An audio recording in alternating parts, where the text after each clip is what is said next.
How diddly do everyone in YouTube land? It's your boy Teagle the Beagle back again with another Magic the Gathering video. And today I want to keep it short and simple because unfortunately, as I posted on my community poll, I really will not be able to make longer videos while I'm at my father's house, which I am at right now. My parents are divorced. I really am not comfortable answering questions on the topic. Just know my parents are divorced. I'm currently at my dad's. I swap houses every other week. Now, or I swap houses every week, I should say. That's my bad, But basically, I want to make a short little video while I'm at my dad's, because this computer is, it kind of acts like it was built in 1496 with how slow it is. So we're just going to make a short little video talking about my favorite commanders. And let's just get straight into it. I'm not going to hold you off. We're going to start with commanders that I believe are expensive, but very much worth the cost. I actually have a deck tech of one of them. His name is Arcanus the Omnipotent. He costs 3 generic, 3 blue, I believe off the top of my head. And you can tap him to draw 3 cards. And then he has another effect that we don't care about. Point of the deck is draw out your entire deck, play Omniscience, use a bunch of cards that untap him, get a card that's like, if you have no cards in your library, you game. Or just something other like Tesca Decaphile, where it's like if you have exactly 13 cards, you win the game. If you would draw where your library has 0 cards, you win the game effects. So the main way we win, along with Omniscience. There's an infinite combo in it as well. I believe it is. It's involving Omniscience and Chakram Retriever. Now, the combo works is that you play Omniscience, which makes it so that everything in your hand casts for 3. It's 3 free. Tap Arcanus, draw 3, play Chakram Retriever, and then you play any other spell next to Omniscience. And Chakram Retriever has the effect that when you cast a spell, untap target permanent. Cast a spell, untap Arcanus, draw 3. Cast another permanent from your hand, untap Arcanus. Do this a million times till you get every card in your hand. Play one of the cards that says if you would draw while you have 0 cards, you win instead of lose. Activate Arcanus one more time while you have 0 cards in your library. Bada boopy, you win the fucking game. That's a really fun deck. I was just going to check out my deck tech on it. It is expensive. It's about 200 bucks. You can probably build him cheap, but I think the way I built him is far more efficient and fun. Another expensive deck I built, and I haven't made a deck tech on yet, is Memnarch. Now, Memnarch has the ability to spend 3 mana, I believe. Yeah, 3 mana, sorry, I had to recheck it, to turn a permanent into an artifact, any permanent, and then you can pay 4 mana to gain control of target artifact.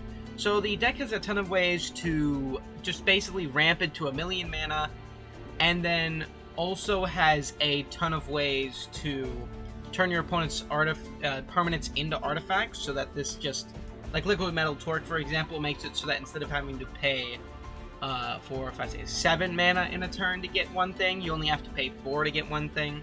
None of these are tap abilities, by the way, as well, which just makes it so that he can constantly do this. You will become enemy player number 1, but since it is permanently gaining control of certain things, it's not a huge problem. Like, for example, you can steal someone's commander, and unless they specifically destroy the commander or board wipe, you just get to have their commander, and most likely their deck's just offline from that point, depending on the commander they have.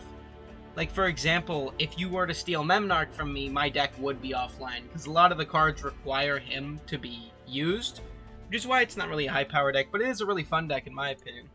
Another expensive deck I would suggest is Yidris, Maelstrom Wielder. Sorry, he costs 4 mana, blue, black, red, and green specifically. He's a 5/4 with Trampler. Because, 4 mana for a 5/4 with Trample isn't fucking busted at all. And when he deals combat damage, all your spells for the rest of the turn just fucking Cascade. Just give him fucking Cascade. So the idea is, ramp it to 1,000,000 mana, play high mana spells, Cascade into bigger spells, matter of fact, Cascade into other Cascade spells, and then just fucking dome your opponent. And the whole reason it's expensive is specifically because we want to be playing more Cascade spells. I will say, my version of the deck is about 220 bucks. And it's actually, that's after I shaved off the really expensive cards. It's still really expensive, but don't get me wrong, I did decrease the price by quite a bit. The average deck is really expensive for this guy. He's really worth it, though. You become enemy number 1 as soon as he hits board for a reason. Because as soon as he hits board, everything in your hand has fucking Cascade, which is insane, especially when you equip him with equipments that give shit like Shroud, or Hexproof, or anything like that, and make him harder to deal with. There's like zero fucking chance that your opponents will actually be able to get rid of him. Plus, since you're playing a deck that focuses on ramping into high mana spells, Commander Tax becomes nigh negligible, especially considering he's only 4 mana to start off with. However, ending the expensive commanders, we have a couple commanders that I built specifically because I wanted to build budget decks. Now, the first one I'm going over I've actually made a YouTube short about, but it is probably the funniest deck ever. It's only $38.42, and it's called Vargoth Blood Skyshire Infinite Combo. And they say Infinite Combo must be expensive. No, it is not. Vargoth Blood Skyshire has the ability to pay 1 and a black and tutor any card from your deck to the top of your library. So the idea is just search out, just put an infinite combo into your deck, or 2 infinite combos if you want, to gain infinite mana and deal infinite damage or summon an infinitely large creature. The deck costs $38, not including the price of the swamps. $38 fucking dollars and 92 swamps in this deck. Yeah, it's ridiculously fun. I might actually link these decks down in the description. Go check out the description, actually, in case I did, because I actually would like you to guys check them out. Give me suggestions on what you think I should do for them as well. I'm always looking to improve my deck building. But yeah, the idea is he's really cheap simply because you can just play the infinite combo strategy. If you want to play a more expensive version of him, simply play just generic black reanimator or some shit like that, and then just play him basically as a consistency piece and not actually as an important commander. Another really cheap commander I have built is called Graz. I forget his full name. It's about $59, including basic lands. And yeah, Graz Unstoppable Juggernaut. Sorry, I forgot his name. Basically, he's a colorless 7/5 that makes everything you control a 5/3 and become a Juggernaut in addition to its other types. You may say, why would we want to do that? Well, first of all, the amount of colorless creatures that say X, this creature's gets +X/+S counters when it enters the battlefield, but it only has 0/0 power, so the idea is you have to put a ton of mana in to make it good. Now it's automatically a 5/3, and anything else you pay on top of that is just adding to the pudding. You also have the fact that anything like Living Weapon, you know, there's a ton of Living Weapon cards that say like, oh, when this summon, create a 0/0 black Phyrexian Germ. Well, now it's a base power 5/3 Phyrexian Germ, and the equipment adds to it. There's also the fact that there's stuff like Darksteel Mear, which is a 3-mana 0/1 indestructible creature. And it becomes a 5/3 indestructible creature for 3, as long as your commander's on board. And if not, it's just an insanely good blocker. There's just a ton of creatures in colorless, which literally would be good if only they had decent stats. And this gives them those stats to be decent. The only downside is they must attack each combat if able. But honestly, since we play like, I think 1 mana dork in this fucking deck, we'll just tap him for mana before the battle step and have him go to town. There are some expensive cards like Mystic's Forge, but it's only $1.79 and it's not really anything crazy. We also play a lot of Mears, so if you want to make this Mear tribal or some shit because you're a fucking heathen, go right ahead. I mean, it's not just that, we also just play a bunch of creature tokens creators. Because basically what happens is create a bunch of 1/1s, and then they come in as 5/3s instead of 1/1s, making any deck that makes creature tokens infinitely better with him. And he's just an extremely fun deck to play. One problem is that we're in colorless, so our card draw is fucking negligible most of the time. However, it's not a huge problem, and honestly, the deck makes up for it in sheer power. Especially since there is a Living Weapon card that has fucking Infect on it! Not to mention, you're in colorless artifacts, so you have a ton of cards that synergize with you. Our next cheap deck is actually called Tesca, It's just under 60 bucks. It's $59.69. Nice. She is 4 mana for a 3/3, but she has Unleash, meaning when she enters the battlefield, you can give her +1/+1 counter. And everything with a +1/+1 counter has haste, and other dogs have Unleash, so they can enter the battlefield with a +1/+1 counter on them. And whenever it attacks, you add red for each attacking creature. So the idea is, put a bunch of dogs into play with that +1/+1 counter, get a bunch of mana, cast an instant with all that mana, and then get a second combat step to do it again. Also play card draw because you need card draw. The deck is a little annoying because it's in mono red, and mono red dogs fucking suck. But it's still an extremely fun deck because you are playing a mono red deck based on basically playing green's game of big stompy, and not necessarily going wide. You can't make that many creature tokens, but god damn it, you can have a lot of combats. There is quite a few, cheap ways to make... there are quite a few cheap ways to make extra combats. All of them are above $1, to be clear, which does suck, but it's pretty much your only option. Plus, all the dogs are about 35 cents, so it kind of balances out with most of the deck being 35 cents. But yeah, the next commander we're going to go over is a Hauler +1/+1 counter stack. You may say, oh, +1/+1 counters, oh, this is boring as shit. No. You shut up, let me explain it to you. Hauler the Fire Fletcher is in red and green, which immediately also set off flags for me, because it's like, oh, +1/+1 counters, trample, he's red and green, cruel stompy bullshit again. No. He has the effect, whenever you cast a spell, if that spell was kicked, you put a +1/+1 counter on him. Then he deals damage equal to the number of +1/+1 counters on it to each opponent. By the way, I'll just let you know, on about the 3rd turn you cast him, as you could just put on a card that's like, hey, let's say the 4th turn, let's say you cast him on the 3rd turn, on your 3rd turn, and then on your 4th turn, you could just cast the thing that says, hey, double the amount of +1/+1 counters on this during your upkeep. And then for card draw, instead of playing actual card draw, you could just simply pull up with cards that say, that they literally say, enchant creature. Whenever enchanted creature deals damage to a player, draw a card. So each time you cast a spell and that spell is kicked while that's enchanted, you draw 3 fucking cards too. It is insane how much value this guy gets you. He gets you card draw, he gets you damage, he gets you a big stompy guy to finish the game if you need to, and he's also a 3-cost commander, meaning he's cheap, so that commander tax doesn't affect him as much.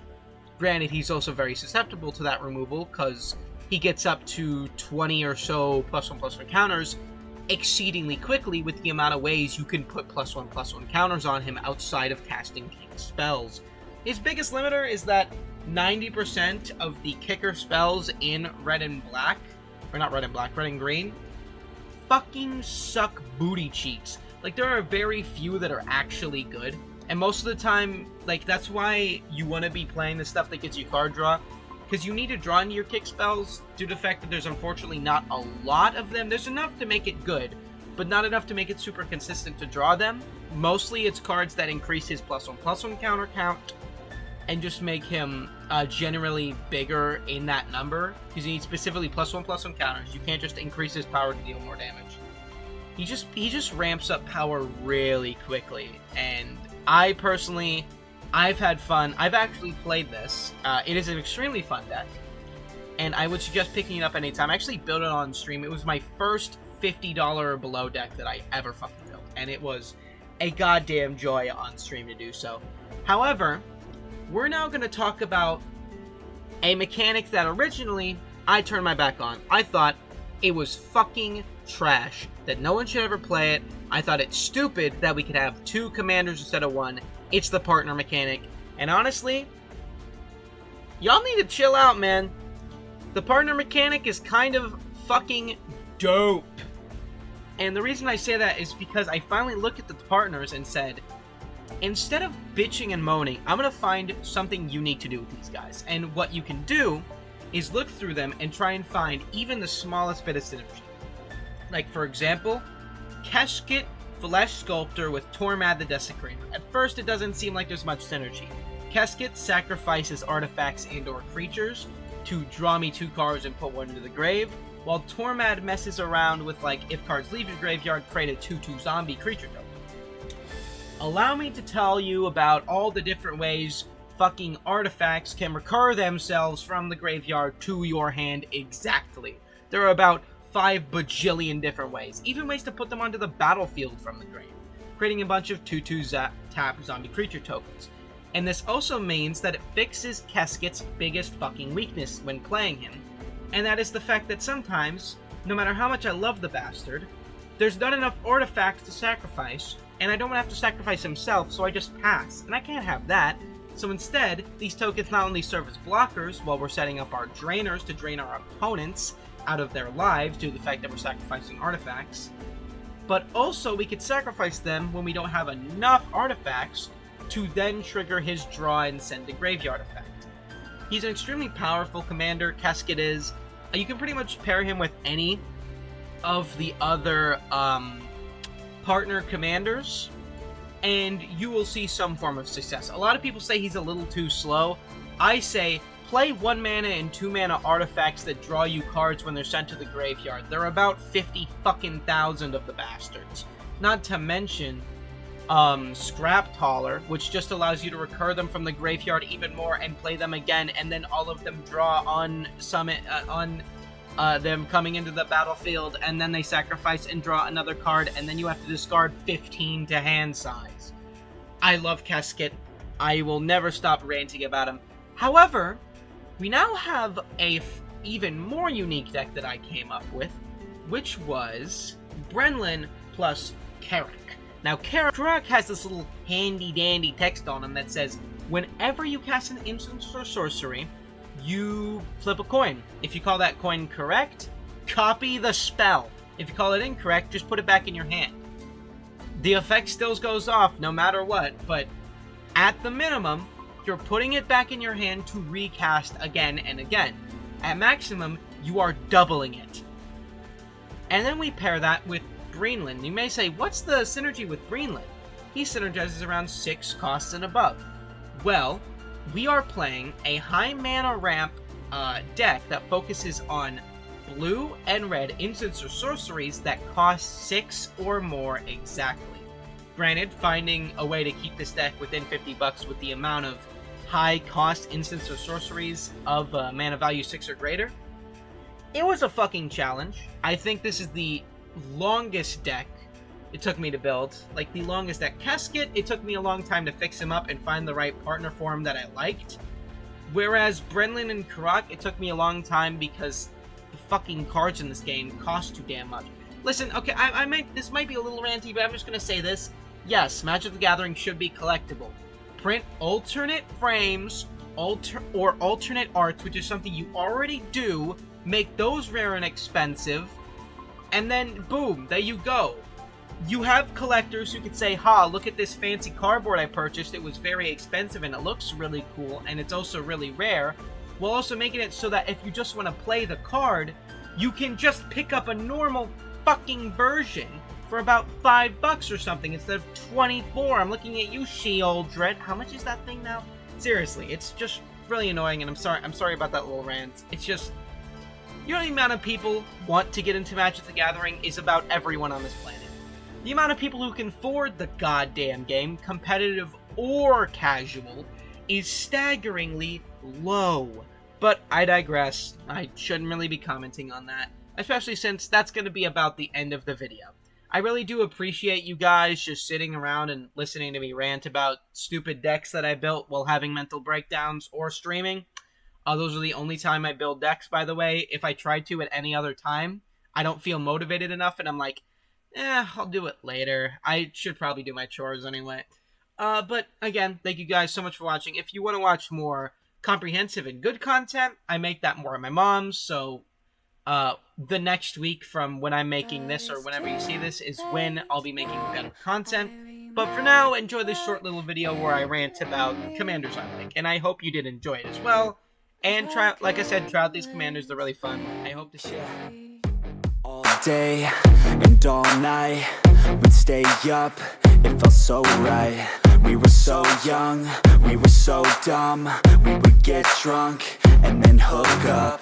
We were okay, we were alright, staying awake till the sunrise. We were in love, couldn't stop us, like a good drug.